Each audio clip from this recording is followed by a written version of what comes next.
Chaim Deutch is said to be running. He's going to run. You're going to support his candidacy? I think yes. I think that Chaim Deutch is a very, very decent fellow.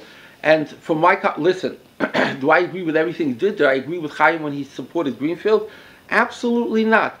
But as Chaim Deutch assured me many times that he asked questions by Rabbanim, and he's done tremendous amounts for the community. And Chaim Deutch, I don't believe, would ever go to a Tu B'Shvat party with Christine Quinn.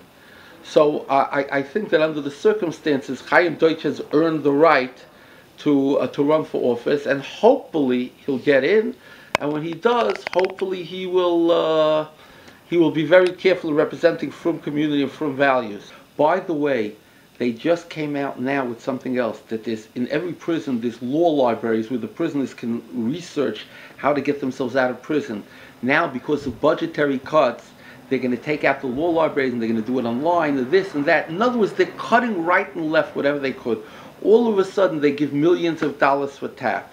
Whoever doesn't understand how things work in Albany, you have a tough chalaria, and he says, listen, he says, I'm going to bust your chops, and I know where the things are, where the bodies are buried and everything else, or I'm going to give you money for your yeshivas.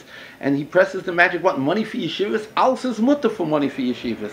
Of course, whoever doesn't believe that the confluence, that the fact that the TAP and the vouchers took place at the same period of time where they were passing the same gender marriage, whoever doesn't believe this is being very foolish and very, very naive. The fact of the matter is, and this is also a tremendous embarrassment, they see that for shkolim, everything is mutter. Now I want to tell you something. There's a 3-volume in Hebrew, and some of them are in English, about the Brisker Rav. You hear? They came to the Brisker Rav. Check this out in the book. You know who told this over? Rabbi Shapiro, the late, great Rosh Yeshiva of Be'er Yaakov, who was a Talmud Muvik of the Brisker Rav, and a few other people. They came to the Brisker Rav during the 50s, and they said that if you don't allow national service for the girls, not to be in the army, just national service, that we're going to draft yeshiva boys and they're going to close the yeshivas. Go see what the Brisker Rav said. The Brisker Rav said whether yeshivas are opened or closed is not our responsibility. It has to do with Hashem. Our responsibility is to preserve the Kedusha and Tznius of the Jewish girls. This is unbelievable.